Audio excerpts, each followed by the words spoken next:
Bapak Ibu dan Saudara sekalian, tema renungan kita adalah dipelihara dalam kebenaran. Bapak Ibu dan Saudara, kalau ada orang bertanya kepada Anda, apa prioritas hidup Anda? Apa prioritas hidup Anda? Anda mau jawab seperti apa?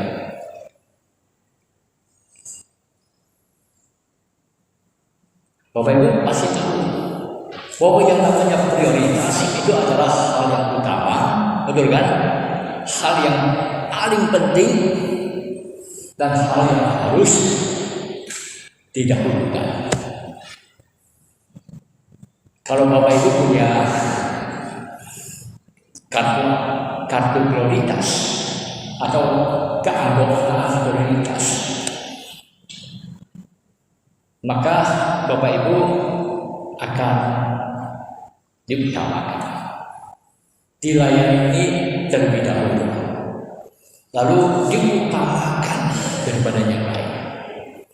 Nah, sama Bapak Ibu sekalian, ketika kita menentukan sebuah prioritas dalam hidup kita, berarti kita mulai berpikir apa yang paling utama, apa yang paling penting, apa yang mesti didahulukan dan tidak harus kita kerjakan. Apa Bapak Ibu sekalian? Nah, kalau kita sudah menemukan prioritas, saya nggak tanya Bapak Ibu sekalian, karena Bapak Ibu punya berbagai prioritas. Lalu ketika Anda datang dan bertemu dengan Tuhan Yesus, katakan, Bapak Ibu sekalian, Yesus hadir di tengah-tengah ruang ibadah ini. Bapak Ibu dan Saudara diberi kesempatan untuk mengajukan permintaan kepada Yesus supaya Yesus mendoakan Anda. Apa yang Anda mau Yesus doakan bagi Anda?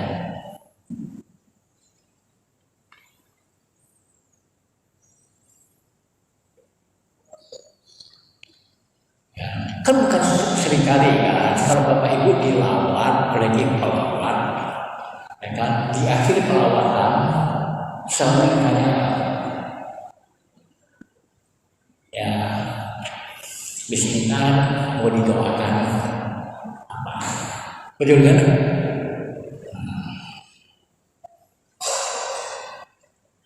Bapak Ibu minta didoakan apa?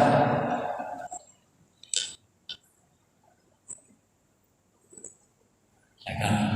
Ini kompilasi Bapak Ibu sekalian. Bapak Ibu kalau saya melawan ke tempat Bapak Ibu, kan saya nggak pernah minta Bapak Ibu minta didoakan apa. Tapi seringkali anggota tim pelawan mengatakan, Bapak Ibu mau didoakan apa? Betul kan?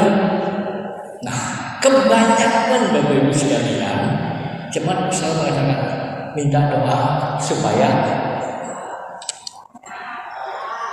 apa? Sehat. Ya kan? Kita kepengen itu sehat. Apanya yang sehat Bapak Ibu sekalian?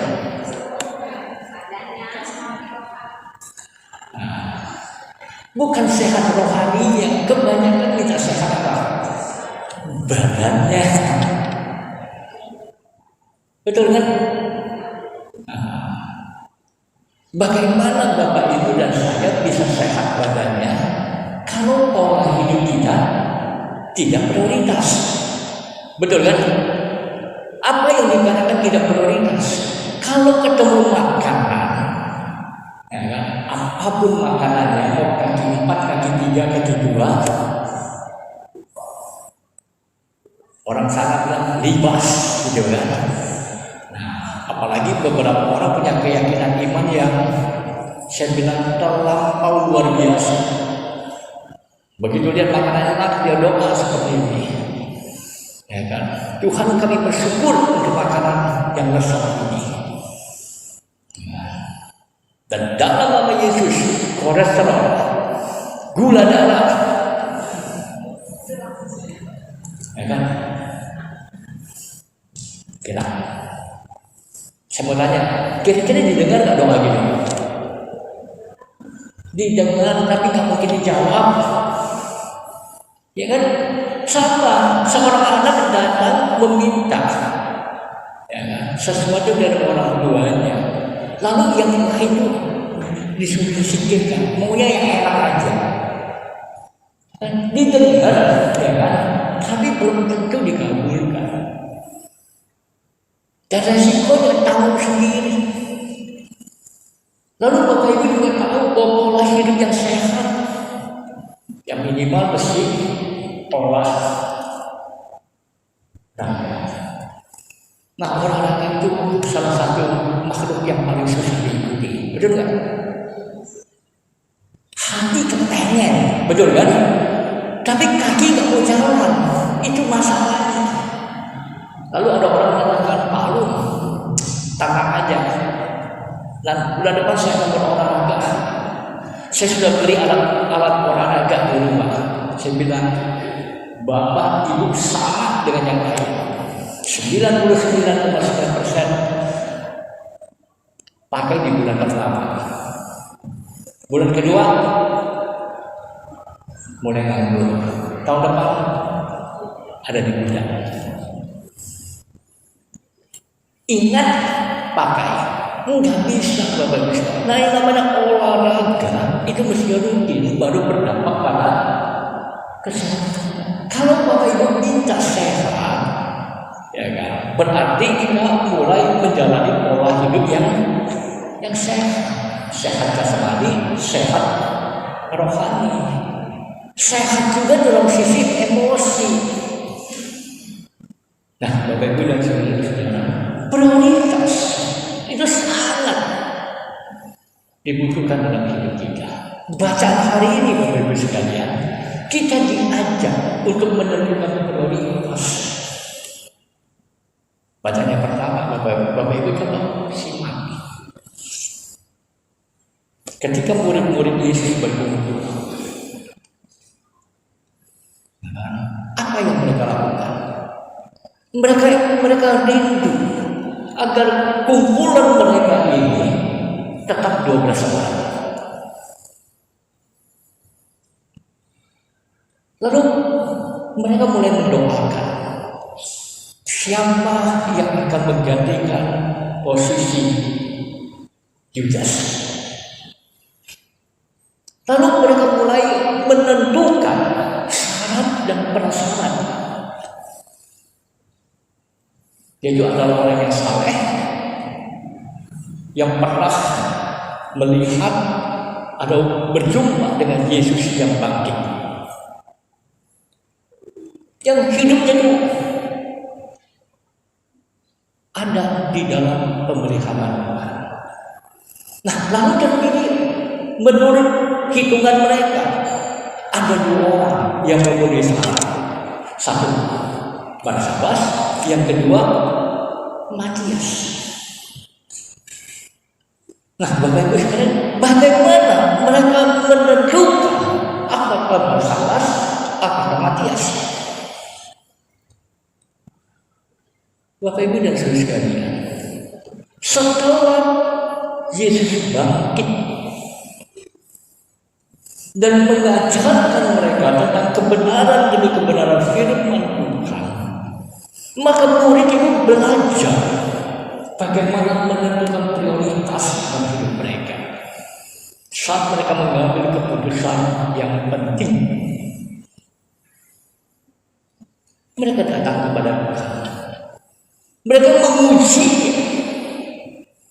lalu kemudian mereka membuang undi. Bapak Ibu dan saudara sekalian, membuang undi memang bukan tradisi yang hadir dalam kehidupan kita. Tapi bagi orang Israel, membuang undi itu punya makna teologis. Dialah Tuhan yang menentukan, bukan kita yang menentukan. Kalau Bapak Ibu sekalian dalam apa, itu pakai voting, itu bukan keputusan Tuhan yang diutamakan, tapi apa?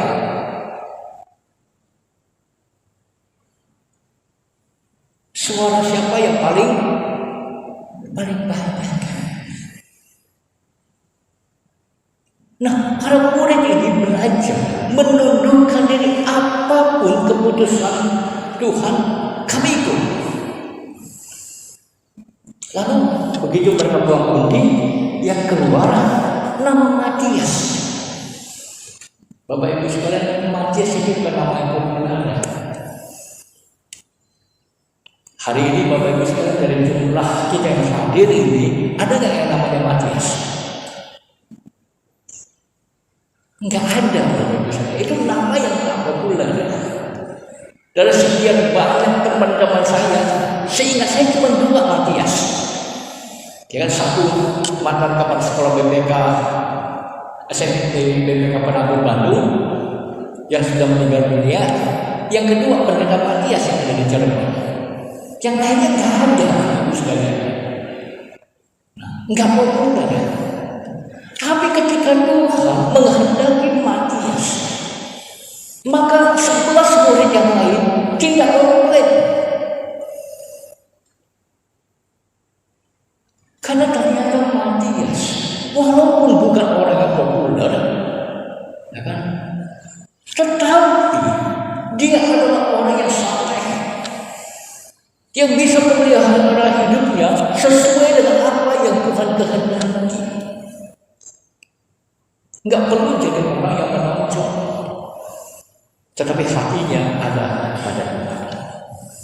Nah, Bapak Ibu dan saudara sekalian, kalau saya dan saudara mau menentukan sesuatu yang penting dalam prioritas dalam hidup ini, kita bawa nggak kepada Tuhan? Kita uji dengan firman Tuhan. Nah, yang kedua, Bapak Ibu sekalian, dalam surat 1 Yohanes, Rasul Yohanes menasihatkan kita bagaimana saya dan saudara membangun prioritas dalam hidup, yaitu teladanilah Yesus Kristus. Banyak anak muda Bapak Ibu sekalian ikut konser, ikut grup-grup, lalu mereka katakan, sekarang prioritas hidup saya berubah, itu adalah Yesus. Benar kalau Bapak sekalian? Saat sedang menggebu-gebu Bapak Ibu sekalian, kita merasa Roh Kudus bekerja, kita prioritas saya adalah Tuhan. Tapi saat Bapak Ibu tumbuh, anak remaja itu tumbuh, dia jatuh cinta, prioritasnya dari kemana?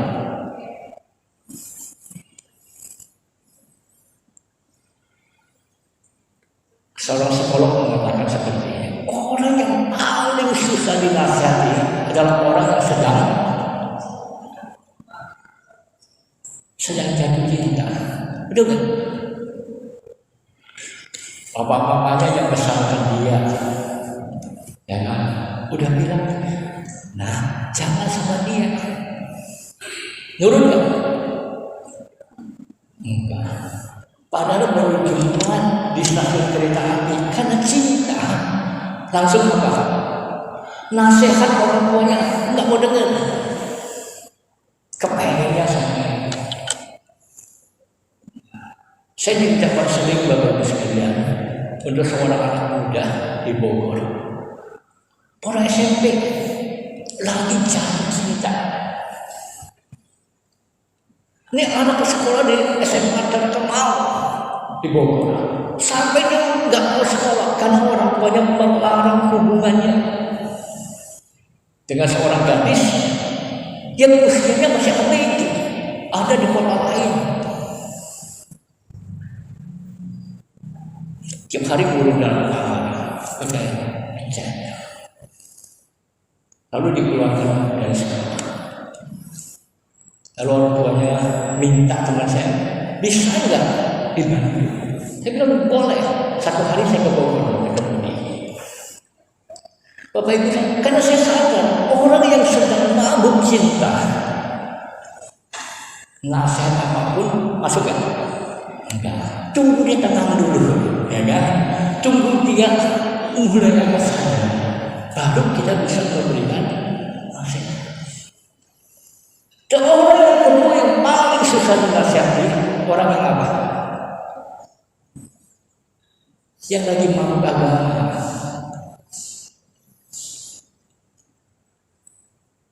Nah, orang Kristen banyak, ya kan? Yang juga mabuk agama. Saking mabuknya dia ngomong, semua salah kecuali saya yang benar. Nah, Bapak Ibu yang sekalian, ingat doa Yesus. Yesus berdoa agar orang-orang percaya itu bersatu, bukan seragam.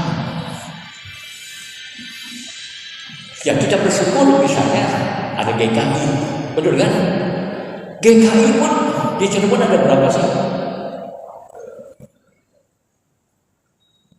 Ada 3, harusnya 4, 1 nggak jadi, bukan jadi nggak diizinkan, betul kan? Yang pelunas nggak belum boleh. Ada banyak gereja, 30 lebih gereja dengan warna-warni yang berbeda.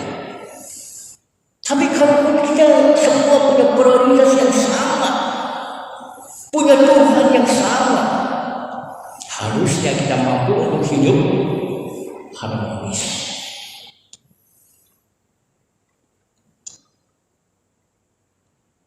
Kalau saya berdiri di sini, Bapak Ibu sekalian, kepala saya lebih gede 30%. Aneh kan? Aneh. Bapak Ibu bilang, ini pendeta kok kepalanya gede. Dan Bapak Ibu juga mungkin akan geleng-geleng kepala. Kalau mata saya ini terlalu sempit gitu kan, sampai kalau lagi buka gede aja, itu masih kayak orang dulu. Bagus nggak Bapak Ibu? Enggak enak juga dirinya. Atau kalau mata kita itu gede, kayak kacamata gini, saya yakin ya kan, beberapa orang kalau ketemu saya malam hari di gang, Bapak Ibu kabur dulu. Atau telinga kita, betul kan? Nah, kita ingin Bapak Ibu sekalian, tubuh kita itu proporsional dalam kesatuan, bukan keseragaman. Tapi yang sering terjadi, kita ingin semua seragam.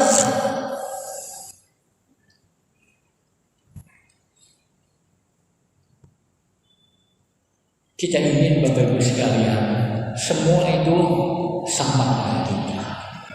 Padahal di dalam Kristus, siapapun, dari suku apapun, dari bahasa apapun, dari tingkat sosial apapun, kita adalah keluarga.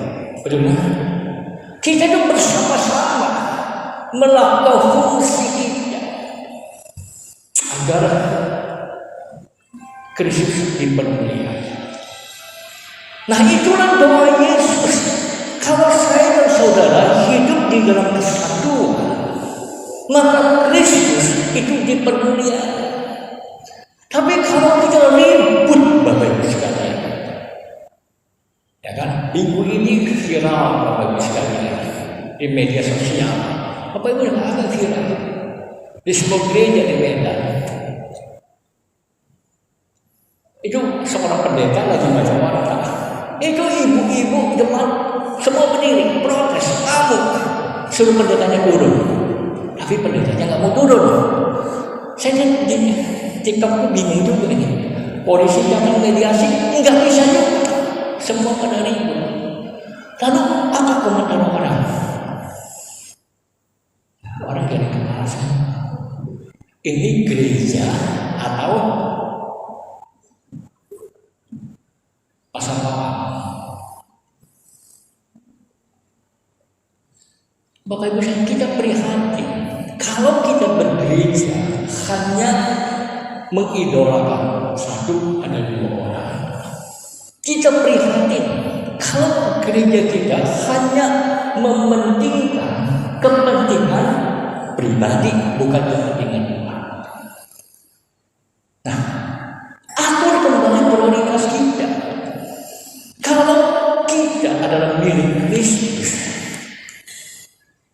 apakah Kristus itu adalah Tuhan kita? Kristuslah yang menjadi teladan dalam kita menjalani hidup ini. Karena Dia sudah memberikan nyawanya mati bagi kita.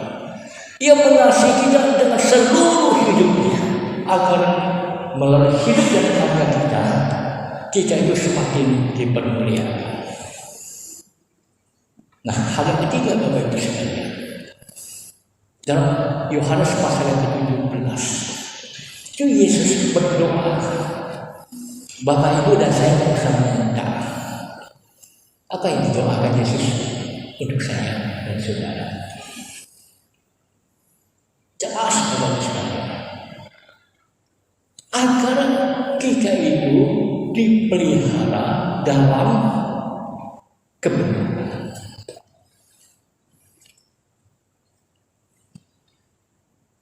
Apa yang terjadi kalau saya dan saudara dipelihara dalam kebenaran?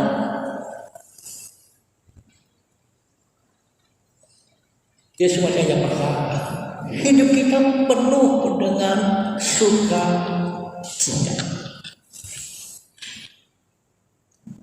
Apapun kondisi ekonomi kita, apapun status sosial kita, apapun pencapaian yang dapat kita lakukan dalam dunia ini, atau dapat kita raih, kita tetap bersukacita. Apapun kondisi kesehatan kita, apakah ketika sakitnya menahun, berdoa Tuhan belum kabulkan, sukacita itu mengalir dalam hidup kita. Apakah kita menjadi orang yang bebas? Apakah kita terpenjara karena pekerjaan Tuhan?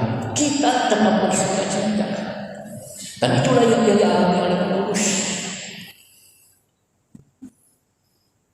Paulus bersaksi, saat ia terpuruk atau saat ia berada di tempat yang paling tinggi, saat ia lemah, saat ia kuat, saat doanya dikabulkan Tuhan, saat doanya seolah tidak dijawab Tuhan, dia abaikan. Ketika dia diam untuk melayani, dia bukan seperti hari-hari para saudara melayani di tengah-tengah jemaat sebagai bagian dari kesaksian di hadapan orang-orang beriman dan orang memberikan Paulus. Betul kan? Paulus ketika dia melakukan, dia ditangkap, dia dipenjara. Tapi ngomel nggak Paulus? Nggak. Dalam penjara dia menulis surat kepada jemaat yang Filipi. Apa ini suratnya? Bersukacitalah di dalam Tuhan. Dosen saya katakan yang luar biasa, bukan sekali ya Bapak. Bersukacitalah. Tetaplah bersukacita dan bersyukur. Bapak Ibu dan Saudara sekalian, apa maknanya? Ketika kita dipelihara dalam kebenaran, maka saya dan saudara sudah selesai dengan diri kita, selesai dengan ego kita, selesai dengan kepentingan diri kita. Kita mulai berjalan menapaki hidup bersama dengan Tuhan. Bapak Ibu dan saudara yang saya kasihkan, apa itu kebenaran? Yesus mengatakan, firman-Ku adalah kebenaran. Kalau saya dan saudara hidup di dalam firman, maka yang ketiga doa Yesus dampaknya adalah hidup kita selalu dikuduskan oleh Tuhan. Kita punya relasi yang baik dengan Tuhan. Kalau ini terjadi Bapak Ibu sekalian, maka kita bisa melihat bagaimana melalui hidup saya, hidup kita, nama Tuhan itu dipermuliakan. Yesus tidak berdoa untuk kesembuhan kita. Betul nggak? Kenapa?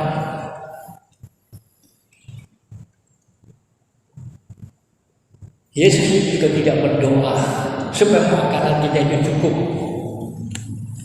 pakaian kita ada, tempat tinggal kita ada. Karena dalam Injil Matius, dalam khotbah mungkin Yesus mengatakan, Bapamu yang di surga tahu apa yang kamu perlukan. Lihat burung pipit, betul kan? Perlu kerja? Enggak. Makanannya ada. Lihat, ya kan? Rumput, betul kan? Ya. Yang hari pagi berkembang dan bertumbuh, sore lagi. Pusing kan dengan makanannya? Enggak. Tapi dia sebenarnya Salomo dengan segala kemegahannya enggak bisa punya pakaian natural seindah daripada bunga-bunga. Lalu apalagi tempat tinggal? Dia mengatakan anak manusia itu enggak punya tempat untuk meletakkan apa? Kepalanya.